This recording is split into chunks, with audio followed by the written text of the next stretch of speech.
On a desolate stretch of Maryland highway, Steve Kilburn experienced what would become an inexplicable moment in time. An uncomfortableness to feeling downright creeped out every time he crossed that forbidden territory turned into a nightmare of being abducted by aliens. During hypnotic regression sessions with UFO researcher Bud Hopkins, Kilburn's repressed memories began to emerge about a night in the very early 1970s that would alter his life forever and change how he viewed reality. Kilburn began to struggle with remembering, and as sporadic memories came, an eerie story developed. Alien creatures, a UFO sighting, and bizarre medical tests. The more he regressed, the more details of his experience were revealed, and they sounded eerily similar to other documented cases of alien abductions. What stands out in Steve Kilburn's case, though, is the depth of his memories and how closely they track with actual medical tests whose results dumbfounded even skeptics. It was only by a strange sense of foreboding that would grip Steve Kilburn whenever he passed or even just thought about one particular stretch of Maryland Road that memories of his alien abduction began to surface. This alien emotion eventually led him to speak with UFO researcher Bud Hopkins. When Kilburn underwent hypnotic regression in an attempt to get further clarification on where this shadow of dread was coming from, it revealed that something utterly bizarre had happened there years back. Stephen not only saw a weird object that night during the early 70s while driving back home, but he was also visited by strange beings who eventually got him on board. Even worse, he would be subjected to medical procedures for the better part of a year. The specifics that would later come to light through regressive hypnosis wouldn't just offer insight into an encounter Stephen Kilburn experienced.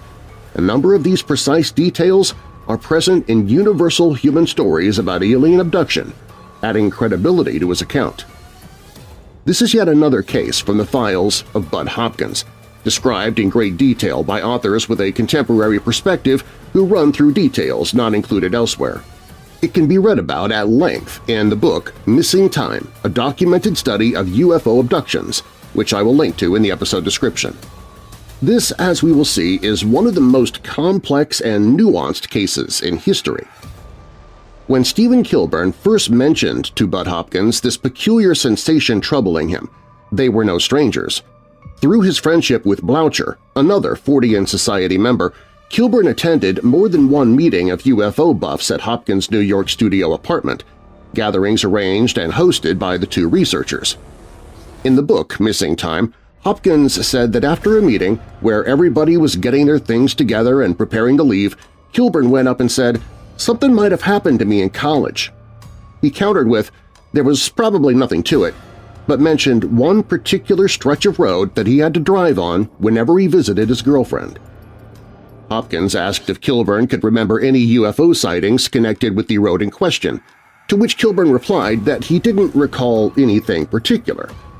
However, he always had a sense that, quote, "something happened to me one time when I was driving home," unquote. That was when Kilburn mentioned that he would be interested in trying hypnotic regression to see if there was something more to discover. The two let the matter lie for a while, but one day Hopkins called Bloucher and told him about his chat with Kilburn, confiding that he suspected there was more to those foreboding premonitions. They eventually talked with psychologist Dr. Gerard Franklin, who agreed to do the session. What they discovered would be astonishing for all involved. The session took place in May 1978 at Dr. Franklin's office in downtown Manhattan, several weeks after Kilburn revealed his doubts to Hopkins about the strange events that occurred that night in 1973. Stephen explained that when he lived in Baltimore before moving to New York, his girlfriend lived 6 miles away in Frederick. He remembered making the drive to see her, occasionally driving west along Route 40. 10 or 15 miles of that road is completely empty, he said. He added that he often left his girlfriend's house very late, and this part of the road was dark and seemingly endless. One night, about a year into doing this drive, he was driving from Frederick to Maryland. Somewhere between 2 a.m. and 3 a.m., I couldn't remember if I had actually seen something high up, but I felt it the first time. He added that all of a sudden he felt weird and didn't know why, noting that feeling someone is watching you when you wake from sleep. Ultimately, he said that for some reason the experience seemed too weird to him, or even weirder, going to be happening. After that, every time Stephen drove down that road, he felt the same way. As years passed, Stephen tried hard to forget the event, but every once in a while he would wonder if the impossible had actually happened that night between Frederick and Baltimore. Dr. Franklin posed more questions about the night in question, attempting to access any memories Stephen could recall and what those recollections did for him before hypnotizing him. These memories were often nebulous at best. He remembered, for instance, staring at the dashboard during that particular drive, but had no idea why. Then more memories were shared. He remembered walking in front of his car after it had been pulled over on the side of the road. He saw light emanating, which he figured was from his car but couldn't be sure. He said he could not remember how he got outside the car, but distinctly felt like he was out of the car while it was stopped behind him. When Dr. Franklin asked what he was thinking when this occurred, Stephen replied that he remembered feeling scared, so much so that he felt shivers down his spine. He added that he felt trapped in his car and unable to go faster. As he continued to talk, flashing memories seemed to take over his thoughts. He remembered glancing at the rearview mirror as if searching for someone or something tracking him. Even more troubling was the sensation that someone or something else had power over him. At this point, Dr. Franklin called for Stephen to be hypnotized, and the true revelations began. Dr. Franklin regressed Stephen to that evening when these strange feelings had crept in. He remembered that it was getting dark, which added to his sense of sleepiness.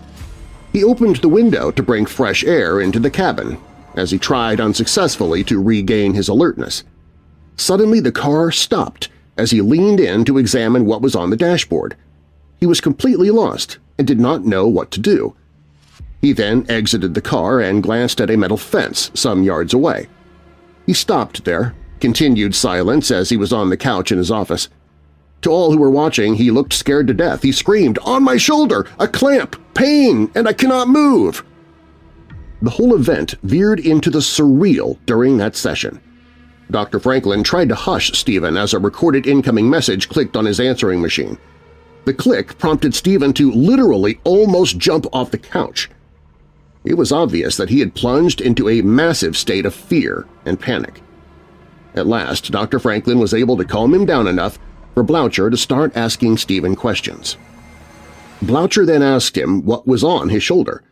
Stephen said it looked like a big wrench and seemed to be coming from behind him, although he wasn't sure of that. He went on to say that this wrench-like item lifted him and landed about a foot on either side of his chest and back. Then he remembered seeing a light. Bloucher asked if that light was from his car, and Stephen immediately said, "No, there's something else you're not seeing behind the fence." He then mumbled, "Dressed in black. Can't see their faces. More than 2, 3 or more."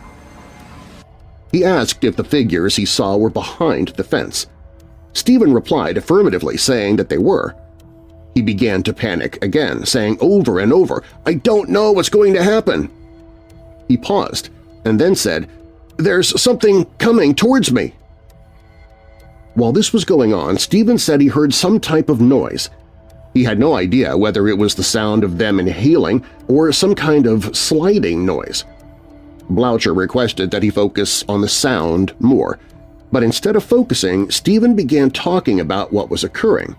He insisted that his sides and back were hurting, and it felt as though something had been twisting him towards the road. It was then that Stephen's memories started to blend together. He remembered being maybe 6 feet away from the car, and now it was light out. Bloucher could hardly tell if it was day or not due to all the bright lights. Stephen exclaimed in confusion, "Day, but now it's night." Stephen then described when one of the 2 figures that came out from behind or over the fence was now on his right. When ordered to describe the figure, Stephen managed to say that it was very white. and later told investigators he did not want to look. Bloucher asked Stephen whether the figure was as big as he was, and his answer was, "It's almost our size, only a little smaller." He added that its neck and face were very white, with no hair above the neck. Stephen said the figure kept flickering in and out of sight, then declared, "He ain't one of us," adding, "Every time I see him, it gives me a fright." This was followed by an account of something he said or did next. He put it this way, "They want something from me. I don't know what they want." At this stage, it was agreed to conclude the session and bring Stephen out of the hypnotic state.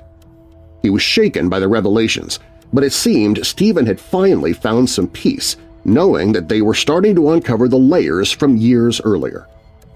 A few months later, he'd repeat the process for another session that showed more results than anyone would have expected.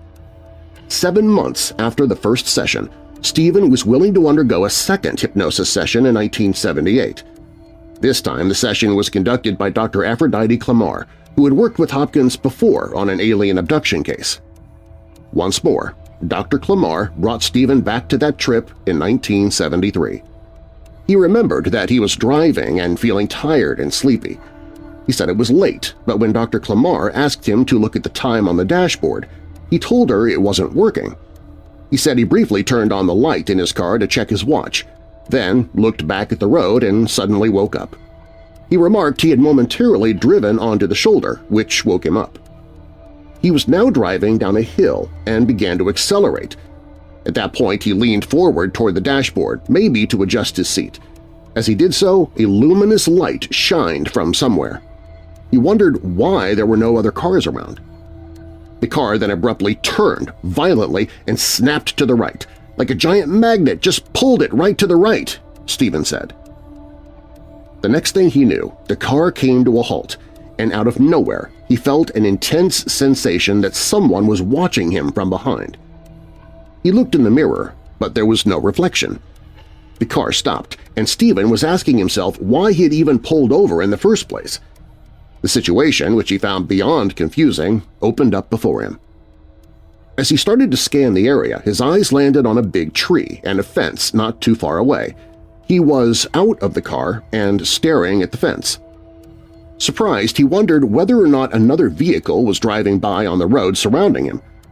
It was only then, when he looked down, that he noticed that though his car had pulled off the road, it still was on something solid, as if it was the future location of a new street.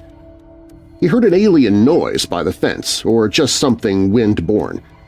He sat in front of the car and looked into the fence. All at once, the feeling hit him that he was not supposed to look that way toward the fence. Only then did his memory of what had brought him there come rushing back. He said when he was going downhill he saw 2 lights in the sky and leaned forward to get a better look at them. He first thought it could be just a reflection in the car window, so he turned on the light inside to check if they were gone, but they weren't. He then deactivated the interior lights and still stared at the lights. He said, "Look at it go right there. It's going way off to the right, up in the lights, over the highway and up at those trees." At this point, he was completely befuddled as to what the object could be, saying it looked like 2 light beams kinda worked diagonally, one off to his right and another in the lower left. He said there were lights and a shadow of something behind the lights, indicating they may have been some sort of opaque object. The lights kept moving and flew toward the vegetation on his right. He went back the way he came down the road, and as soon as he got to where it looked like the object had landed, his car started turning right. We can suspect that something else was pulling him. He said, "I wasn't really that interested in going over there." But the car made a right turn, as if it had been yanked by some malevolent force. He remembered looking at the fence from outside of the car. He watched the fence a few more seconds and then just found himself back in his car, driving home. He said that when he thought of this, "I just don't want to remember. I shouldn't remember." Dr. Clamar asked him what he meant by this. His reply, "I know I'm not. It's really serious. I might die. I mean, I know I won't if I remember, but I feel really, really afraid to see." Finally, Dr. Clamar brought him back to the point where he was outside his car staring at the chain-link fence and feeling nauseous all over again. He said he felt a sense of things standing around him and that something was going on near the fence. He remembered seeing a light on the regular that lit up his surroundings. Then suddenly he was faced with 3 grotesque figures before him. He could not say what made him so sure of it, but he knew one among them was overseeing the others. He said one of them was doing something behind him, and he believed they were suspicious about him. At that moment he remembered the sight and sound of leather. Now he could see that beyond their clothing, or whatever they were wearing, had a texture reminiscent of leather, and the material covered their arms and hands. Looking back towards the figures, he continued. He said, "I can see the faces, and they're white, chalky, like they're made out of rubber or not rubber, something, only really a dull finish." One of them reached out and touched him. What struck him was that the moment one of those figures touched him, he felt pain. In addition to the hurt, he felt a sense of puzzlement from them. He said the figure in front of him was motioning to the others with his arm. He believed it had some sort of suit. Is it part of him or is it a suit? It does not appear to be skin. He also described the figure's rubbery fingers as white plastic tubes, which seemed shiny. He added that one of the figures appeared to be digging behind him while the one in front, the leader, was encouraging it to speed up. Although he couldn't make out the figure behind him very well, it appeared more like it was poking around in the dirt than actually digging. He felt that this figure was not particularly strong. Stephen realized there were a few other figures that he had not seen previously digging near the first one. They were identical to the others and also watched as the figure behind Stephen continued to fill in the grayish soil.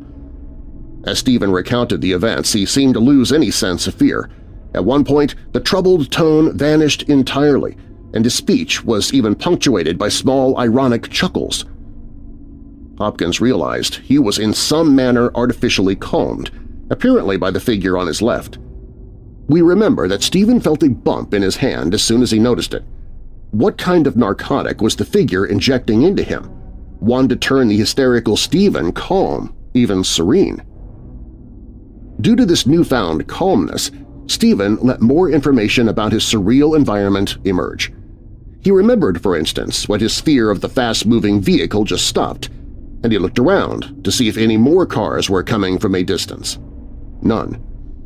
He then turned his gaze towards the figures in front of him, a figure he called the Boss, and more specifically at the eyes. They were really shiny, he remembered, quite large and devoid of pupils. He said the figure's head was not roundish but more like an upside-down teardrop, and had what looked like a big, huge, rounded bar across it. He followed this up by stating he looked like he wasn't alive and that he was very wooden and awkward to be there. Stephen said that while no communication from the figure had been made, it was clear to him that it hoped simply to leave. Stephen remembered getting the sense the figure wants me to say something or help him out or whatever, but he did not understand what. He later said he felt compelled by the figures, that they could make me do whatever. They wanted to control him. He explained that he saw them kind of communicate with each other, but they're not talking, or at least nothing audible. Dr. Clamar replied, "Do you think they were speaking in their minds?" To which Stephen responded that it appeared so, because there was no doubt about what they were talking about. He further said that there was a common thread among them as they engaged in some kind of argument or dispute, saying the leader wanted something while another didn't. Stephen got the impression they were arguing over where to dig, but he wasn't sure. Stephen refocused his view toward the light penetrating the walls from behind, revealing silhouettes with a strong tang of musty, fiery old smell, finally putting a face to everything he saw. He looked back down at the eyes and said they were so black and bottomless, like a liquid, but fitting perfectly. Not content with being perceived as uncomfortable, the figure shifted slightly, allowing Stephen to realize it moved, like, "My knees hurt really bad," hobbling clearly in discomfort. The figure dragged its feet a little. Stephen described the boots, but there was no mention of feet. He further detailed that the feet were shaped like cat's eyes, had no toes, and pointed frontwards or backwards. He observed that the figure's ankles, legs, and arms were very long and slender. He stared into the mouthless face and realized for the first time there were no ears, only a slit where a mouth would be. He pointed out that the figure never expressed any emotion. The figure's eyes trailed behind Stephen where the blinding light originated. Stephen heard what sounded like something coming down, causing shadows to shift. At this time, unable to guide his attention away from the falling object, Stephen again saw what had seemed like digging behind, experiencing something like two forms of attack, one in front and another from behind. Hopkins described it as so obvious that Stephen was holding back from getting further into his story, the kind of reflex we all possess. This might suggest something had been implanted in his mind to keep him from continuing, even under hypnosis. It would take almost 2 years before Stephen agreed to be hypnotized once more. By then, he remembered that some physical examination had been made after an object came out of the sky. Due to the nature of what this involved, he resisted more regression sessions. Nonetheless, when the session resumed in February 1979 and drew a blank, another session 2 years later, presided over by Dr. Clamar, would reveal much more about this bizarre encounter with apparent alien entities. Stephen was directed in the sessions by Dr. Clamar to walk back to his BMW, where the figure, the leader, was waiting outside. He remembered what happened after the object fell from above behind him. He said, "This long clamp kind of thing, seemingly from nowhere, grabbed him around the shoulder."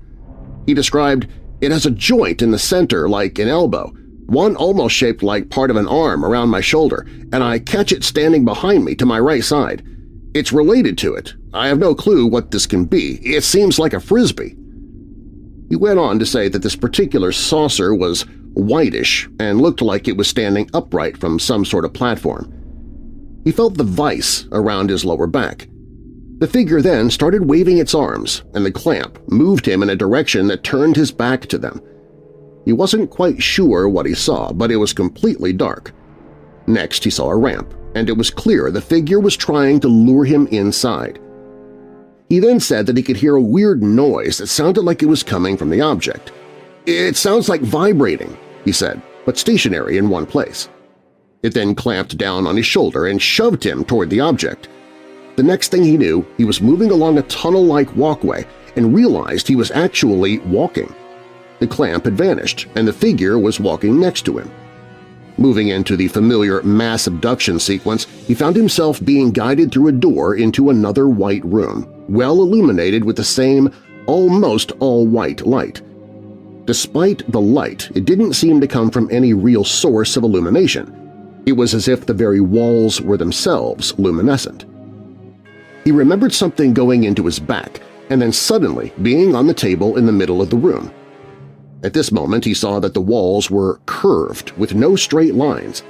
He could make out more of the peculiar figures in the room. 2 were near him and several others were against one wall. While looking around and wondering how everything had this metallic glow to it, including himself, he noticed he was no longer wearing his clothes but some sort of crisscross-type adult diaper.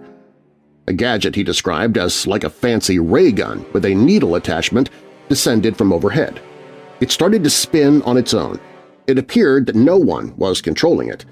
It stopped when its needle was right on top of him. He could not see it any longer, but he immediately felt something touch his back and imagined the needle had struck him. At the same time, Stephen noticed that the person who showed him in was standing in a corner of the room, watching everything unfold. During the exam, he was instructed to lay on his back, each side, and then his front. By the time he had done so, they had likely run a full body sweep with various devices placed on or around him. Despite the surreal circumstances, he managed to stay calm, almost as if a sedative was already in his bloodstream. There was something about the feeling of being unable to move, yet at peace, that made him fall asleep. At this juncture, the regression session ended, and Stephen emerged from hypnosis. In the days that followed, Stephen remembered additional minor details that were common in other alleged alien abduction scenarios. He recalled how the table didn't just sit in the middle of the room, but seemed to grow out of the floor with no seams or bolts visible, as if carved from the same material. Many of the other devices used during these procedures were no different. They either emerged from the floor or hung down from the ceiling, and even sidewalls as integral parts rather than separate apparatus. There were probably more memories still buried deep in Stephen's unconscious, but he had found the key to the mystery that had cornered him for so long. Something very strange and unusual had happened. According to Hopkins, certain elements of Stephen's story could only be validated by other documented cases of alien abduction. Such specifics as the texture of their skin, weird like warm putty, and the description from Travis Walton of his purported captors, which took place a little over 2 years after Stephen's experience. Walton not only said the creatures were about Stephen's size, 5 feet tall, but also described their marshmallow white flesh, with no fingernails on their fingers and spotless hands with bare, smooth, non-wrinkled fingers. Stephen described the hands similarly, saying, "And all those fingers were full-on beautiful." Among other incidents, Hopkins mentioned several others dating back to 1957 where marshmallow-like skin or color and consistency was noted, and strange hands were described. The detail about substances apparently administered to pacify Stephen also recurs in many alien abduction encounters, as does Stephen's strong feeling that he shouldn't remember and that his memory was deliberately abolished. The abductors in numerous other alien abduction cases seem to have made a point of mental programming to ensure the victim forgets the incident and resists any attempts like hypnotic regression to recall it. Hopkins added that under hypnotic regression, Stephen had no memory of his original sighting until the UFO recontact session. Counterintuitive as it may seem, this is true in many other instances, an indication of intentional efforts to ensure witnesses remember nothing about their experiences. The Stephen Kilburn abduction seems to have been one of the most complicated cases in terms of time spent pulling it out, and also one that appeared realistic. After the third and final hypnotic session with Stephen, Hopkins called neurosurgeon Dr. Paul Cooper. Stephen had detailed an elaborate neurological examination administered by his alien abductors, so he asked Dr. Cooper to evaluate whether the responses mimicked what would be expected during a real exam. The findings were interesting. 10 days after Dr. Cooper met with Stephen for the final time, he spent an afternoon with him and then called Hopkins, describing it as the spookiest 2.5 hours of his life. He stated that no matter which process Stephen described, his answers about what would happen to his body and where exactly it would be felt were accurate. To sum it up, short of having advanced medical knowledge, Stephen described a verifiable event. In his medical opinion, Cooper concluded that they only wanted to examine Stephen. They just wanted to see how he works. This conclusion is one that many alien abduction researchers and investigators have reached.